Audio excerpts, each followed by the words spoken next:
بسم الله الرحمن الرحيم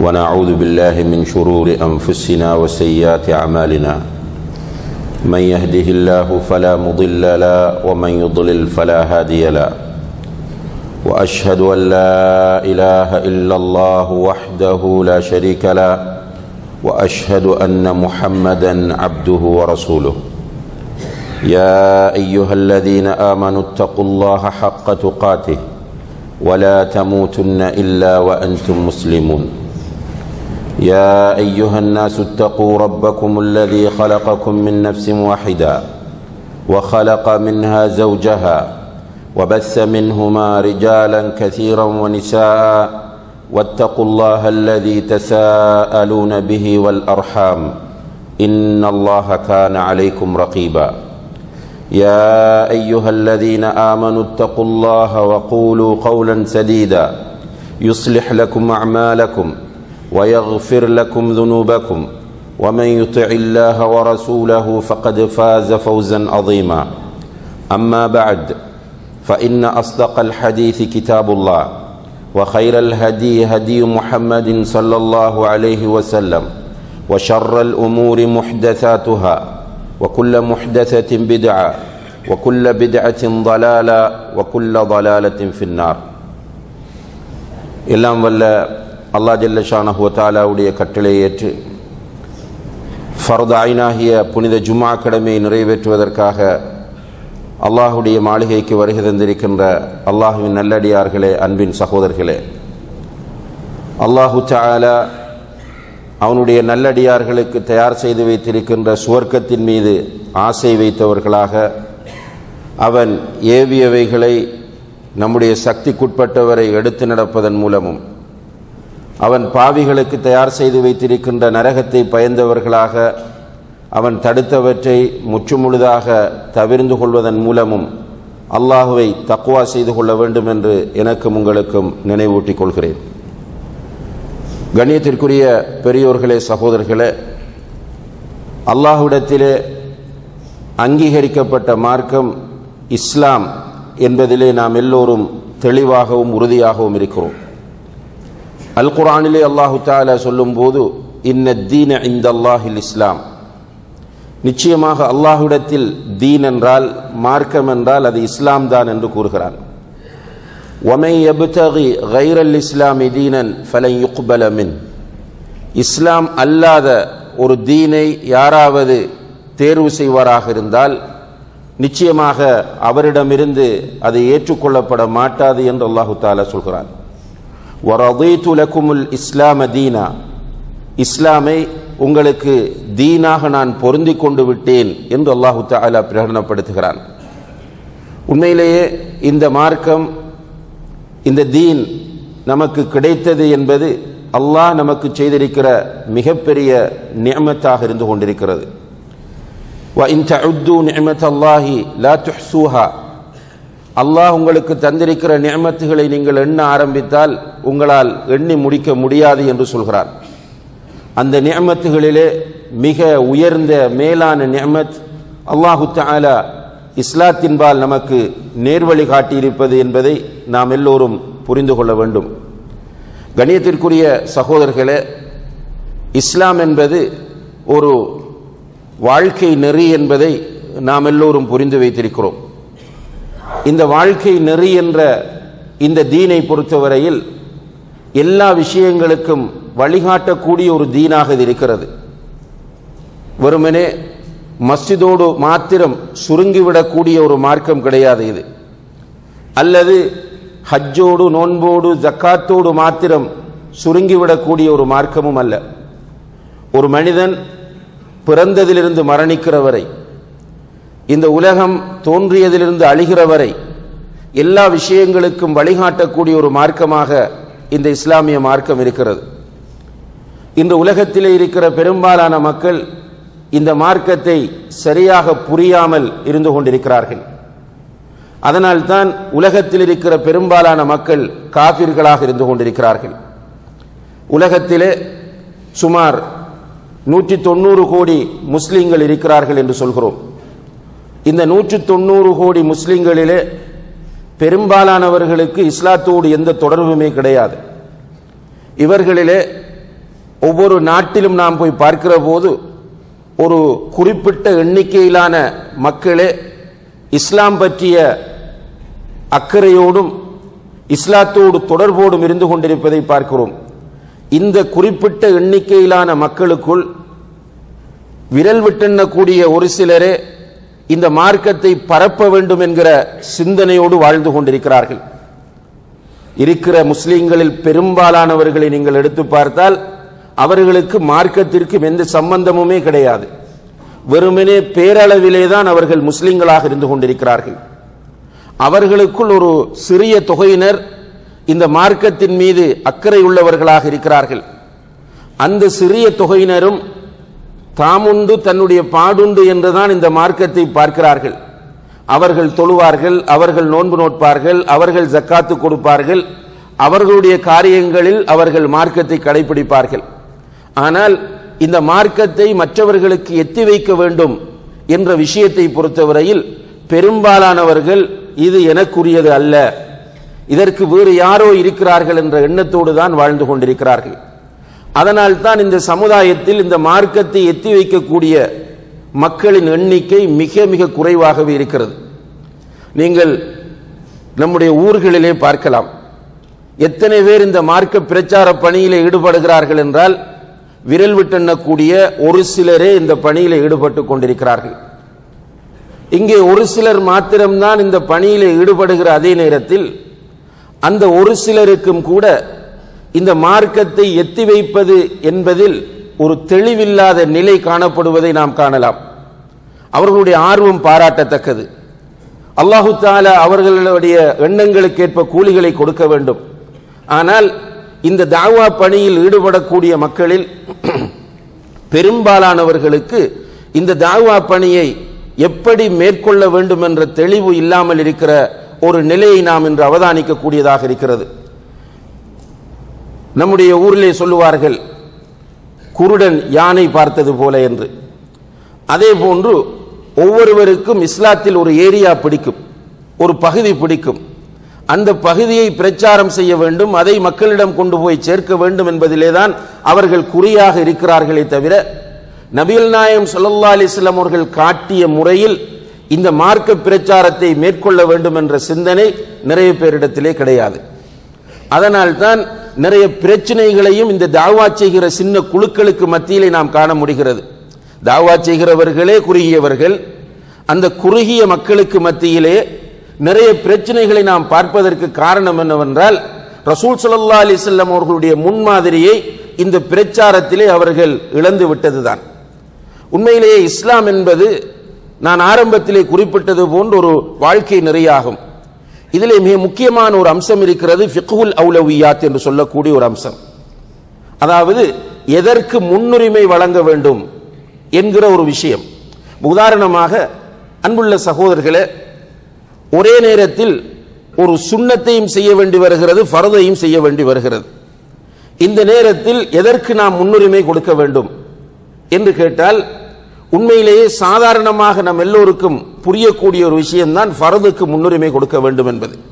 இதுதான் ஃபிக்ஹுல் அவுலவியா என்று சொல்வது. உதாரணமாக வெள்ளிக்கிழமை ஜும்ஆவுக்கு வருகிற சகோதரர்கள் இமாம் மிம்பருக்கு ஏறுவதற்கு முன்னால் வருவதுதான் நபிகள் நாயகம் ஸல்லல்லாஹு அலைஹி வஸல்லம் அவர்கள் வலியுறுத்தி இருக்கிற விஷயமாகும். ஒருவர் ஜும்ஆவுக்கு இமாம் மிம்பருக்கு ஏறுவதற்கு முன்னால் வந்தால் அவருடைய பெயர் மலக்குகளால் பதிவு செய்து கொள்ளப்படுகிறது. இமாம் மிம்பருக்கு ஏறிவிட்டால் மலக்குகள் ஏடுகளை மடித்துவிட்டு மஸ்ஜிதுக்குள்ளே வந்து உட்கார்ந்து விடுவார்கள். அதற்கு பிறகு பெயர் பதியப்பட மாட்டாது. நேர காலத்தோடு வருகிற ஒருவர் மஸ்ஜிதிலே உட்காருவதற்கு முன்னால் 2 ரக்காத்துக்கள் தொழுவது வலியுறுத்தப்பட்டிருக்கிறது. மஸ்ஜிதுக்குள் நுழையக்கூடியவர் 2 ரக்காத்துக்கள் தொழுவது வலியுறுத்தப்பட்டிருக்கிறது. ஒரு நாள் ரசூல் ஸல்லல்லாஹு அலைஹி வஸல்லம் அவர்கள் மிம்பரிலே நின்று உரையாற்றி கொண்டிருக்கும் போது ஒருவர் வந்து உட்கார்ந்து விட்டார். ரசூல் ஸல்லல்லாஹு அலைஹி வஸல்லம் அவர்கள் அவரிடம் கேட்டார்கள், நீ 2 ரக்காத் தொழுதாயா என்று. இல்லை என்றதும் எழுந்து 2 ரக்காத் தொழுது விட்டு உட்காரு என்று சொன்னார்கள். இந்த விஷயம் நம்ம எல்லோருக்கும் புரிந்திருக்கிறது. இப்போது என்ன நடக்கிறது என்றால், சில சகோதரர்கள் தாமதமாகி வருகிறார்கள். வரும்போது ஹத்தீப் மிம்பருக்கு ஏறிவிட்டார்.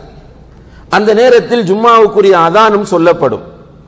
சிலரை நாம் பார்க்கிறோம், அவர்கள் அதான் முடியும் வரையும் கையை கட்டிக்கொண்டு நிற்பார்கள். மஸ்ஜிதுக்குள்ளே வந்து கையை கட்டிக்கொண்டு அதான் முடியும் வரையும் காத்து நிற்பார்கள். நின்றுவிட்டு அதான் முடிந்த பிறகு ஹத்தீப் ஹுத்பா ஓதுவதற்காக எழுந்து விடுவார். அவர் அதற்கு பிறகு 2 ரக்காத்துக்கள் தொழுவார். இந்த இடத்திலே என்ன செய்ய வேண்டும் என்ற தெளிவு மார்க்கத்தின் நான் ஆரம்பத்தில் சொன்ன இந்த ஃபிக்ஹுல் அவுலவியா என்ற அடிப்படையில் நிறைய பேருக்கு தெரியாத காரணத்தினால் தான் இவ்வாறு நடந்து கொள்கிறார்கள். ஹுத்பாவை கேட்பது ஃபர்து ஐனாகும். ஹத்தீப் உரையாற்றும் போது அந்த உரையை கேட்பது ஃபர்து ஐனாகும். அந்த உரையாற்றும் போது பக்கத்தில் இருக்கிறவர் பேசினால் கூட பேச வேண்டாம் என்று அவரிடம் சொல்லுவது ஹராமாகும். ஹத்தீப் ஹுத்பா ஓதிக் கொண்டிருக்கும் போது வந்திருக்கிற தொழுகையாளிகள் எல்லோரும் ஹத்தீப் சொல்லுவதைத்தான் கேட்க வேண்டும். அவருக்கு பக்கத்திலே ஒருவர் பேசிக் கொண்டிருக்கிறார் என்றால் அவரை பார்த்து நீ பேசாதே என்று சொல்வது ஹராமாகும். ஹுத்பாவை கேட்பது ஃபர்து ஐன். அதானுக்கு பதில் சொல்வது என்பது சுன்னா. ஹுத்பாவை கேட்பது ஃபர்து ஐன், அதானுக்கு பதில் சொல்வது என்பது சுன்னா. இந்த நேரத்தில் இவர் கையை கட்டிக்கொண்டு நிற்கிறவர் எதற்காக நிற்கிறார் என்றால் அதானுக்கு பதில் சொல்வதற்காகத்தான் நிற்கிறார். ஆனால் கை சேதம் என்னவென்றால் அவர் அதானுக்கும் பதில் சொல்வதில்லை. அதான் முடிய தக்பீர் கட்டி விடுகிறார். அல்லாஹும்ம ரப்ப ஹாதிஹி தஅவத்தி தாம்மா என்கிற துஆவை கூட ஓதாமல் அல்லாஹ் அக்பர் என்று கட்டி விடுகிறார். இங்குதான் ஃபிக்ஹுல் அவுலவியாவை இவர் புரியாததனால் இந்த தவறு அவருக்கு நடக்கிறது. வந்தவுடன் அவர் தக்பீரை கட்டி தொழுகையை வேக வேகமாக தொழ வேண்டும். ஆற அமர மிக நிதானமாக அந்த தொழுகையை நிறைவேற்றாமல் கடமைகளை பேணிய நிலையில் தொழுகையை தொழுது முடித்து விட்டு ஹுத்பாவை கேட்பதற்கு அவர் தயாராகிவிட வேண்டும். இதுதான் ஃபிக்ஹுல் அவுலவியா என்பது. அதே போன்றுதான் தஅவாவை பொறுத்தவரையிலும் அதிலும் ஃபிக்ஹுல் அவுலவியா இருக்கிறது. அன்புள்ள சகோதரர்களே, இன்று நம்முடைய சமுதாயத்தில் 2 விதமான பாவங்களை நாம் பார்க்கிறோம். ஒன்று அல்லாஹ்வுக்கு இணை வைக்கப்படுகிறது, இன்னும் ஒன்று பெரும்பாவங்கள் நடைபெற்றுக் கொண்டிருக்கின்றன. அல்லாஹ்வுக்கு இணை வைக்கப்பட்டு கொண்டிருப்பதை சமுதாயத்திலே, முஸ்லிம் சமுதாயத்தில் பரவலாக பார்க்கிறோம். நம்முடைய ஊர்களிலே நாம் போனால், குறிப்பாக தமிழ்நாட்டிலே எந்த ஊருக்கு போனாலும் அந்த ஊரிலே இருக்கிற பிரதானமான மஸ்ஜிதிலே ஒரு தர்கா இல்லாமல் இல்லை. அந்த தர்கா மூடப்பட்டிருக்கிறதா என்று கேட்டால் அதுவும் கிடையாது. அந்த தர்காக்கள் வணங்கப்பட்டு கொண்டிருக்கின்றன. காலையிலும் மாலையிலும் மக்கள் கூட்டமாக வந்து கொண்டிருக்கிறார்கள். இதுபோக விசேடமான சில தர்காக்கள் அடையாளப்படுத்தப்பட்டு 24 மணி நேரங்களும் மக்கள் கூட்டமாக அங்கே போய் கொண்டிருக்கிறார்கள். இதே நேரத்தில் வீடுகளிலே வித்தியாசமான இணை வைத்தல்கள் நடைபெற்றுக் கொண்டிருக்கின்றன. நோய்கள் வந்துவிட்டால் உடனடியாக ஈமானை அகீதாவை அடகு வைத்துவிட்டு மக்கள் தெளிவான வெளிப்படையான குர்ஆனும் சுன்னாவும் சொல்லக்கூடிய இணை வைத்தல்களிலே ஈடுபட்டுக் கொண்டிருக்கிறார்கள். நான் ஆரம்பத்தில் சொன்ன அந்த விஷயத்தை உங்களுடைய கவனத்திலே நீங்கள் வைத்துக் கொள்ளுங்கள். இஸ்லாம் என்ற அந்த வட்டத்தை நோக்கி வரக்கூடிய மக்களுடைய எண்ணிக்கை மிக அரிது. அந்த மக்களிலும் பெரும்பாலானவர்கள் இணை வைத்தலிலே ஈடுபட்டுக் கொண்டிருக்கிறார்கள். தாவா பணியிலே ஒரு சின்ன கூட்டம் ஈடுபட்டுக் கொண்டிருக்கிறது. இந்த நேரத்தில் நம்முடைய சமுதாயத்தில் இணை வைத்தலில், மிக தெளிவான இணை வைத்தலில், ஒரு மனிதனை நரகத்தில் நிரந்தரமாக ஆக்கக்கூடிய இணை வைத்தலில் மக்கள் கூட்டமாக இன்னும் ஈடுபட்டுக் கொண்டிருக்கிறார்கள். அவர்களுக்கு தௌஹீதினுடைய மெசேஜ் போய் சேரவில்லை, இஸ்லாமிய அகீதாவினுடைய செய்தி போய் சேரவில்லை என்று இருக்கும் போது இங்கே நாம் பிரச்சாரத்தில் எதை முதன்மைப்படுத்துகிறோம் என்பதுதான் கவலையான விஷயமாக இருக்கிறது. இணை வைத்துக் கொண்டிருக்கிறார்கள். வட்டியை நம்ம போய் எதிர்க்கிறோம். வட்டி எதிர்க்க கூடாது என்று நான் சொல்லவில்லை. வட்டி எதிர்க்கப்பட வேண்டும், வட்டி கண்டிக்கப்பட வேண்டும், விபச்சாரம் கண்டிக்கப்பட வேண்டும், சூதாட்டம் கண்டிக்கப்பட வேண்டும், ஏமாற்றுதல் கண்டிக்கப்பட வேண்டும், பெற்றோரை கொடுமைப்படுத்துவது கண்டிக்கப்பட வேண்டும், அண்டை வீட்டாருக்கு அநியாயம் செய்வது கண்டிக்கப்பட வேண்டும், வியாபாரத்தில் மோசடி செய்வது கண்டிக்கப்பட வேண்டும், முஸ்லிம் சமுதாயத்தின் ஒற்றுமை போதிக்கப்பட வேண்டும். இவைகள் செய்யக்கூடாது என்று நான் சொல்லவில்லை. ஒருவர் தொழுகிறார், நோன்பு நோட்கிறார், ஜக்காத்து கொடுக்கிறார், ஹஜ் செய்கிறார், வட்டி சாப்பிடுவதில்லை, விபச்சாரம் செய்வதில்லை, மதுபானம் அருந்துவதில்லை, பெற்றோரோடு நல்ல முறையில் நடந்து கொள்கிறார், கணவனுக்கு கொடுக்க வேண்டிய உரிமையை கொடுக்கிறார், மனைவிக்கு கொடுக்க வேண்டிய உரிமையை கொடுக்கிறார், அண்டை வீட்டாரோடு நல்ல முறையில் நடந்து கொள்கிறார், திக்ர் செய்கிறார், குர்ஆன் ஓதுகிறார், மாஷா அல்லாஹ் அவர் தஹஜ்ஜத் தொழுகிறார், எல்லாமே அவரிடம் இருக்கிறது. ஆனால் அவர் தர்காவுக்கு போகிறார், அவர் அல்லாஹ் அல்லாதவர்களிடம் போய் உதவி கேட்கிறார், அல்லாஹ் அல்லாதவர்களிடத்தில் போய் பிரார்த்தனை செய்கிறார், ஆபத்தின் போது அல்லாஹ் அல்லாதவர்களை அழைக்கிறார், அல்லாஹ் அல்லாதவர்களுக்கு நேர்ச்சை செய்கிறார், அவருக்கு ஒரு நோய் வந்தால் தகடு தாயத்து என்று அணுகிறார், சூனியம் செய்வினை என்று அங்கே போகிறார். இப்படியாக இருக்கக்கூடிய அந்த தொழுகையாளியில் என்ன பிரயோசனம் இருக்கிறது?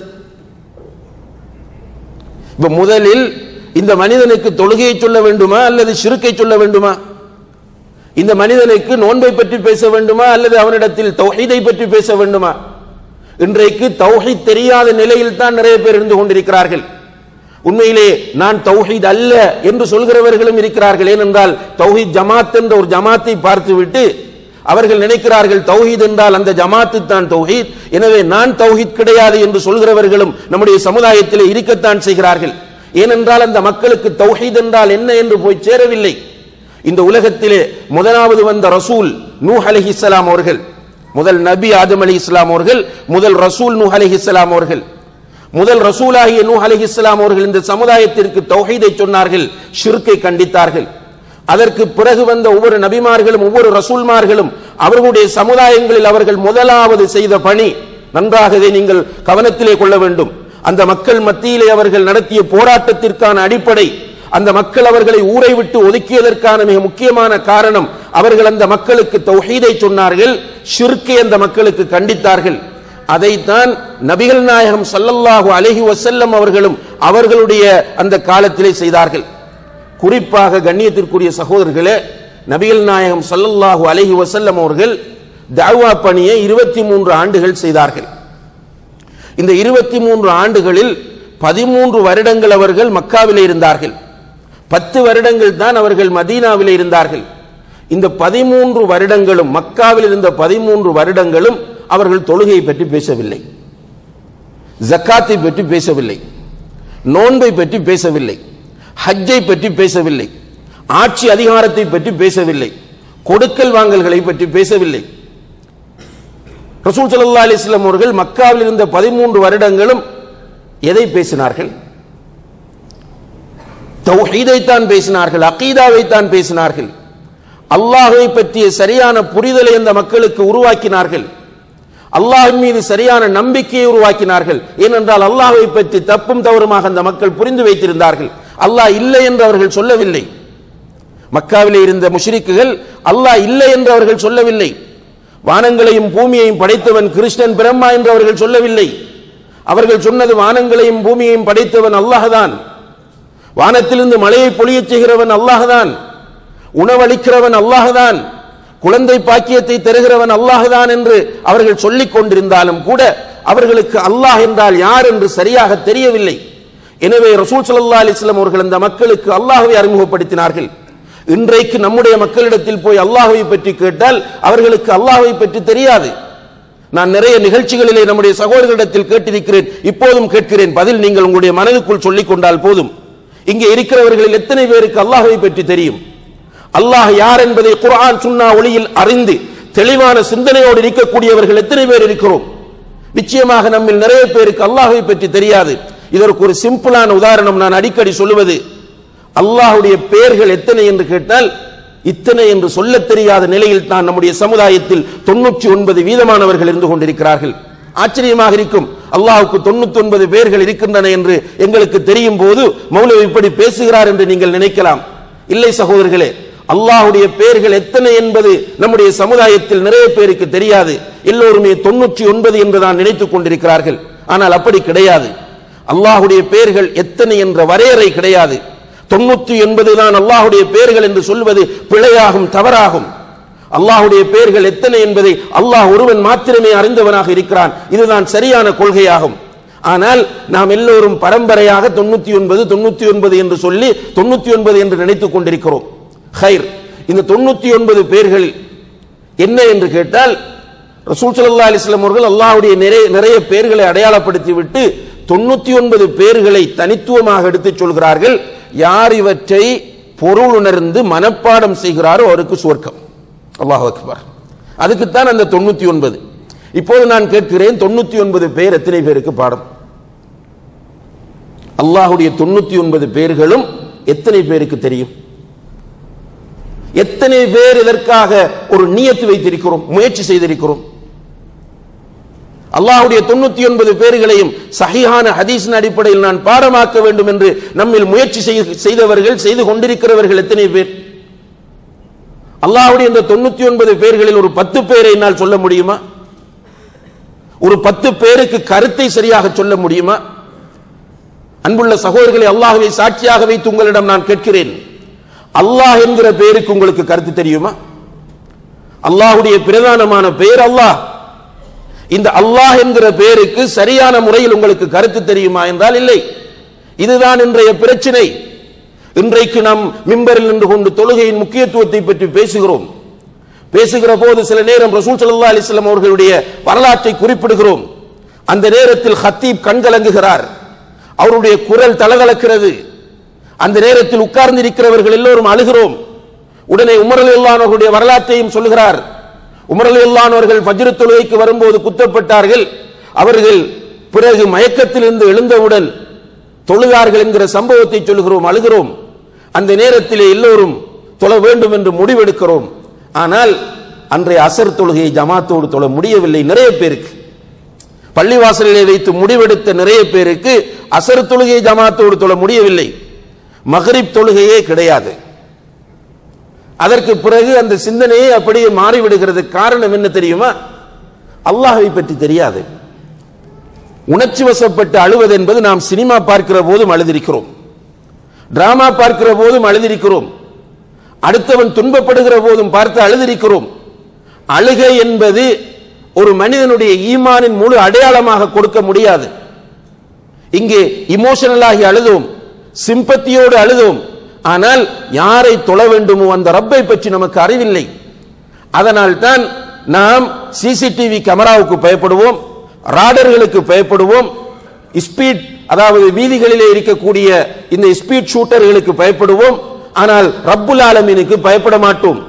நம்முடைய நண்பர்கள் முன்னால் இருந்தால் ஒன்றை பேசுவதற்கு பயப்படுவோம், ஒன்றை செய்வதற்கு பயப்படுவோம். ஆனால் அஸ்ஸமீ அல் பஸீர் என்று சொல்லக்கூடிய அல்லாஹ்வுக்கு முன்னால் பேசுவதற்கும் அல்லாஹ்வுக்கு முன்னால் அசிங்கமானவற்றை செய்வதற்கும் பயப்பட மாட்டோம், வெட்கப்பட மாட்டோம். காரணம் என்னவென்று கேட்டால் நமக்கு நம்முடைய ரப்பை பற்றி தெரியாது.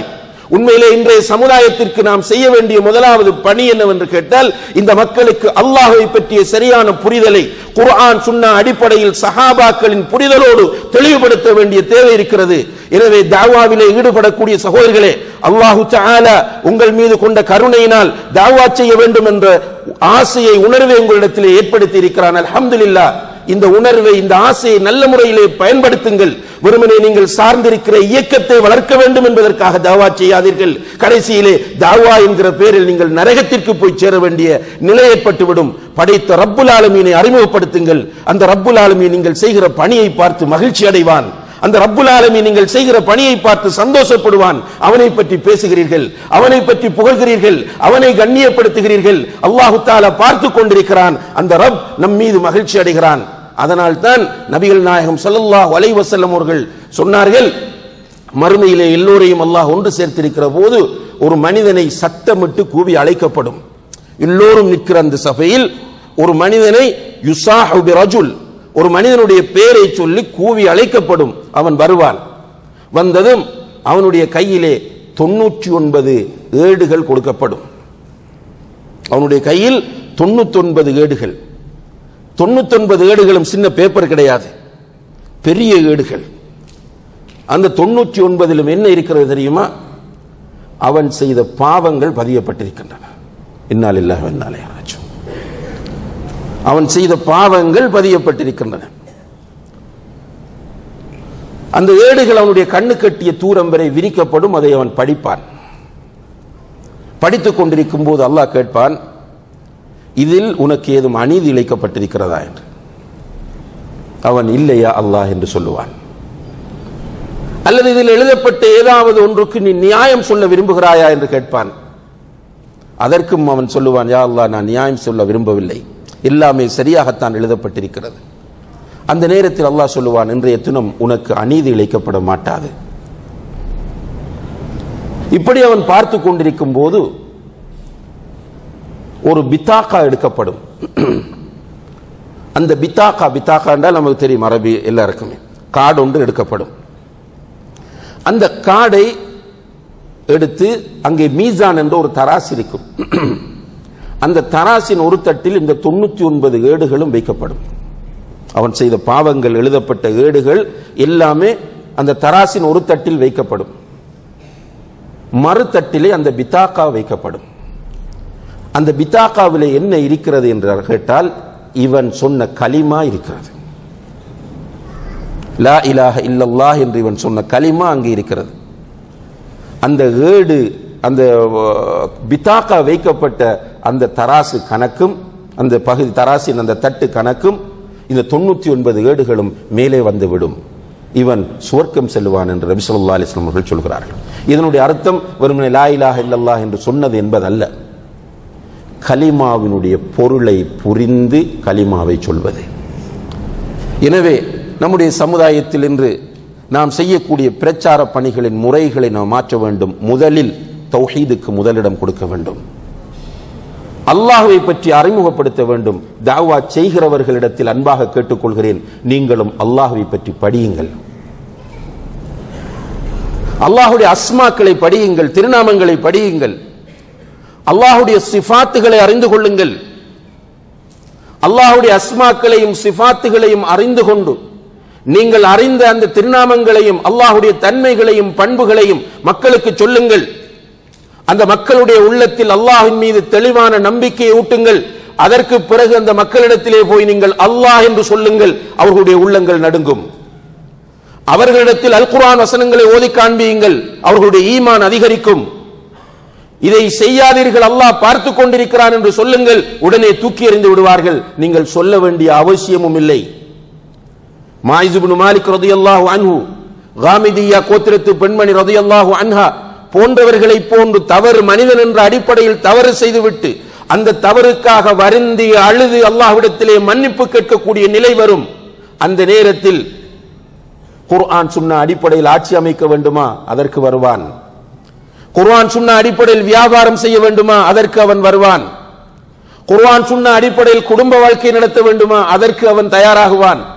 அது இல்லாமல், அல்லாஹ்வை பற்றிய தெளிவான நம்பிக்கை தௌஹீத் இல்லாமல் ஒரு மனிதனிடத்தில் இவ்வளவுதான் நீங்கள் வியாபாரத்தை பற்றி சொன்னாலும், இன்று நீங்கள் பார்ப்பதுதான் உலகம் அழியும் வரையும் நடந்து கொண்டிருக்கும். வெளியிலே பெரிய தாடியோடு இருப்பான், வட்டியோடு முழுக்க மூழ்கி இருப்பான். முன்சஃபிலே தொழுவான், கஸ்டமர்ஸை ஏமாற்றக்கூடியவனாக இருப்பான். கொடுக்கல் வாங்கலிலே மோசடி செய்யக்கூடியவனாக இருப்பான். களத்திலே நீங்கள் பார்ப்பீர்கள், வீட்டிலே ஒரு கொடுங்கோலனாக அவன் இருப்பான். பெற்றோரை மதிக்காதவனாக, பெற்றோரை மரியாதை செய்யாதவனாக, பெற்றோருக்கு அன்பு காட்டாதவனாக அவன் நடந்து கொள்வான். எனவே அன்புள்ள சகோதரர்களே, இந்த ஃபிக்ஹுல் அவுலவியா என்ற அடிப்படையிலே தஅவா பணியிலே எல்லோரும் ஈடுபட வேண்டும். இங்கே வந்திருக்கிற நம் அனைவர் மீதும் தஅவா செய்வது கடமை. இருந்தாலும் ஒரு சில சகோதரர்கள் தான் இந்த தஅவாவிலே கவனம் செலுத்துகிறோம். தஅவாவிலே கவனம் செலுத்துகிற அந்த ஒரு சில சகோதரர்களும் வெறுமனே ஒரு இயக்கம் சார்ந்து நின்று அல்லது ஒரு சிந்தனை சார்ந்து நின்று அந்த இயக்கத்தையும் அந்த சிந்தனையும் நிலைநாட்டுவதற்காக தஅவா செய்கிறோம். அந்த நிலையிலிருந்து நாம் விடுபட்டு முதலில் தௌஹீதை மக்களுக்கு கொண்டு போய் சேர்ப்போம். அல்லாஹ்வை சரியாக அறிமுகப்படுத்துவோம். அல்லாஹ்வின் மீது உறுதியான நம்பிக்கையை ஏற்படுத்துவோம். நம்முடைய அகீதாவையும் நம்முடைய ஈமானையும் சரி செய்து கொள்வோம். எல்லாம் வல்ல அல்லாஹ் ஜல்ல ஷானஹு வ தஆலா அதற்கு நம் எல்லோருக்கும் தௌஃபீக் செய்வானாக. வ ஆகிரு தஅவானா அனில் ஹம்துலில்லாஹி ரப்பில் ஆலமீன்.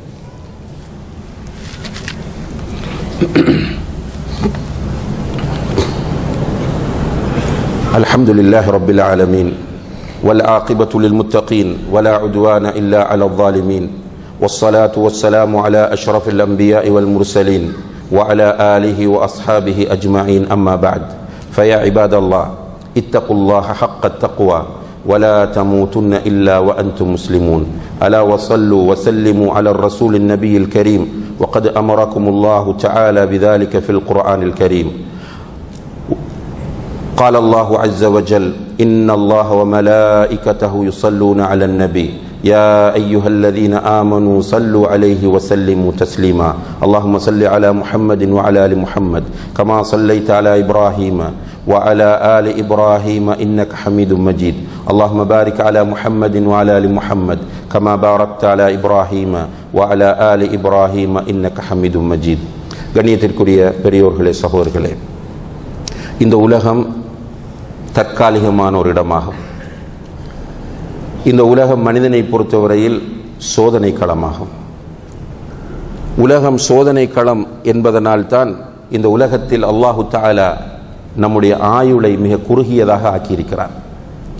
இந்த 60-70 வருடங்களுக்குள் வாழ்வது என்பதே நமக்கு மிகப்பெரிய ஒரு சோதனையாக இருக்கிறது, மிகப்பெரிய கஷ்டமாக இருக்கிறது. மன உளைச்சல்கள், நிம்மதி இல்லாத நிலை. உண்மையிலே அல்லாஹு தஆலா நம்முடைய ஆயுளை ஒரு 100 வருடங்கள் 200 வருடங்கள் ஆக்கியிருந்தால் மனிதன் இந்த உலகத்தில் வாழ முடியாத ஒரு நிலைதான் தோன்றியிருக்கும். எனவே தான் சோதனைகளை அதிகப்படுத்திய அல்லாஹ் ஆயுளை குறைவாக ஆக்கியிருக்கிறான். இந்த சோதனைகளில் மிக பிரதானமான சோதனை என்னவென்றால், நாம் சரியான கொள்கையோடு ஈமானோடு இந்த காலப்பகுதியில் வாழ்கிறோமா என்று அல்லாஹ் சோதிக்க விரும்புகிறான். அதனால் தான் பல்வேறு விதமான சோதனைகளை அல்லாஹு தஆலா நமக்கு தருகிறான். பசியை கொண்டு சோதிக்கிறான், உயிர்களை பறிப்பது கொண்டு சோதிக்கிறான், பயத்தை கொண்டு சோதிக்கிறான், வியாபாரத்தில் நஷ்டத்தை ஏற்படுத்துவது கொண்டு சோதிக்கிறான், அனர்த்தங்களை கொண்டு சோதிக்கிறான். இப்படி பல்வேறு சோதனைகளை அல்லாஹு தஆலா தந்து கொண்டிருக்கிறான். இந்த சோதனைகளில் எல்லாம் யார் வெற்றி பெறுவார் என்று கேட்டால், யார் சரியான அகீதாவை, தூய்மையான கொள்கையை அறிந்திருக்கிறாரோ அவர் வெற்றி பெறுவார். கொள்கை இல்லாதவர் தொழுகையாளியாக இருக்கலாம், ஹஜ்ஜுக்கு போய் வரலாம், ஆனால் சோதனை வரும்போது அவர் கொள்கையிலிருந்து தடம் புரண்டு விடுவார். அல்லாஹ் அந்த நிலையிலிருந்து பாதுகாக்க வேண்டும். எனவே நாம் இந்த உலகம் சோதனை களம் என்பதில் எப்போதும் தெளிவோடும் உறுதியோடும் இருக்க வேண்டும். சோதனை என்பது இந்த உலகத்தில் அல்லாஹுடைய சுன்னத் என்பதை நாம் ஈமான் கொள்ள வேண்டும். சோதனை இல்லாமல் இந்த உலகம் இருக்காது என்ற விஷயத்திலே நாம் உறுதியோடு இருந்து கொள்ள வேண்டும். இந்த சோதனைகளுக்கு மத்தியிலே நாம் வாழ்ந்து வெற்றியோடு மௌத்தாக வேண்டும் என்று சொன்னால் நமக்கு தௌஹீத் மிக முக்கியம் என்பதை நாம் புரிந்து கொண்டு அந்த தௌஹீதை சரியாக அறிந்து கொள்வதற்கு முயற்சி செய்ய வேண்டும். கண்ணியத்திற்குரிய சகோதரர்களே, வெறுமனே ஒரு ஹுத்பாவாக ஒரு மெசேஜாக இதை எடுத்துக்கொண்டு போய்விடாமல் இந்த செய்தியை சற்று யோசியுங்கள், இந்த செய்தியை பற்றி கொஞ்சம் சிந்தியுங்கள். எனக்கு அல்லாஹ்வை பற்றி என்ன தெரியும் என்று ஒவ்வொருவரும் உங்களிடத்தில் கேளுங்கள். இந்த நிலையில் நான் மௌத்தானால் கபருக்குள்ளே மன் ரப்புக்க என்று என்னிடம் கேட்கப்பட்டால் நான் பதில் சொல்ல முடியுமா என்பதை ஒரு கணம் மீள் பரிசீலனை செய்து பாருங்கள். கபருக்குள்ளே கொண்டு போய் வைத்ததும் மலக்குகள் வந்து எழுப்பி உட்கார வைத்து மன் ரப்புக்க என்று என்னிடத்தில் கேட்டால் ரப்பி அல்லாஹ் என்று சொல்லக்கூடிய அந்த துணிச்சலும் அந்த அறிவும் என்னிடம் இருக்கிறதா என்று ஒவ்வொருவரும் கேளுங்கள். உங்களுடைய மனச்சாட்சிகள், அல்ஹம்துலில்லாஹ், நான் குர்ஆனை படித்திருக்கிறேன், ஹதீஸை படித்திருக்கிறேன், உலமாக்களிடம் உட்கார்ந்து அல்லாஹ்வை பற்றி அறிந்திருக்கிறேன், பதில் சொல்ல முடியும் என்று உங்களுடைய மனம் சொன்னால் அல்ஹம்துலில்லாஹ் என்று சொல்லுங்கள். அல்லாஹும்ம யா முகல்லிபல் குலூப் சப்பித் கல்பி அலா தீனிக், உள்ளங்களை புரட்டுகிற ரஹ்மானே, என்னுடைய உள்ளத்தை என்னுடைய தீனில் நிலைத்திருக்க செய்வாயாக என்று துஆ செய்யுங்கள். இதற்கு மாற்றமாக பதில் இல்லை என்றால் இப்படியே போய்விடாதீர்கள். உங்களுடைய பணங்கள் எதுவுமே செய்யாது, உங்களுடைய பிள்ளை குட்டிகள் உங்களோடு வரமாட்டார்கள், உங்களுடைய செல்வாக்குகள், சொத்துகள், சுகங்கள் எதுவுமே கபருக்குள் வராது என்பதை புரிந்து கொள்ளுங்கள். எனவே மௌத்தாகிற போது லா இலாஹ இல்லல்லாஹ் என்ற கலிமாவின் பொருளை புரிந்து அந்த கலிமாவோடு நான் மௌத்தாக வேண்டும் என்று முடிவெடுங்கள். அந்த நிலையை நான் அடைவதற்காக என்ன வேண்டும் என்றாலும் செய்வேன் என்ற சத்திய பிரமாணத்தை இந்த மஸ்ஜிதிலே வைத்து அல்லாஹ்விடத்திலே செய்து கொள்ளுங்கள். அதற்கான முயற்சியை செய்யுங்கள். அல்ஹம்துலில்லாஹ், அதற்கான வாய்ப்பு இன்று நிறைய இருக்கிறது. இந்த வாய்ப்புகளை பயன்படுத்தாமல், ரப்பை பற்றி தெரியாமல், அல்லாஹ்வை பற்றி தெரியாமல் இந்த உலகத்தை விட்டு நீங்கள் போவீர்களாக இருந்தால் நிச்சயமாக உங்களை விட கைசேதத்திற்குரியவர்கள் வேறு யாருமே இருக்க முடியாது என்பதை புரிந்து கொள்ளுங்கள். அல்லாஹ் அந்த நிலையிலிருந்து நம் அனைவரையும் பாதுகாக்க வேண்டும். நம்முடைய பெற்றோரை, நம்முடைய பிள்ளைகளை, நம்முடைய உறவினர்களை, நம்முடைய நண்பர்களை, நம்முடைய சமுதாயத்தில் உள்ள எல்லோரையும் அந்த நிலையிலிருந்து பாதுகாத்து அவனை புரிந்து அவனை ஈமான் கொண்ட நிலையில் மௌத்தாகுவதற்கு நம் எல்லோருக்கும் தௌஃபீக் செய்வானாக. வ ஆகிரு தஅவானா அனில் ஹம்துலில்லாஹி ரப்பில் ஆலமீன்.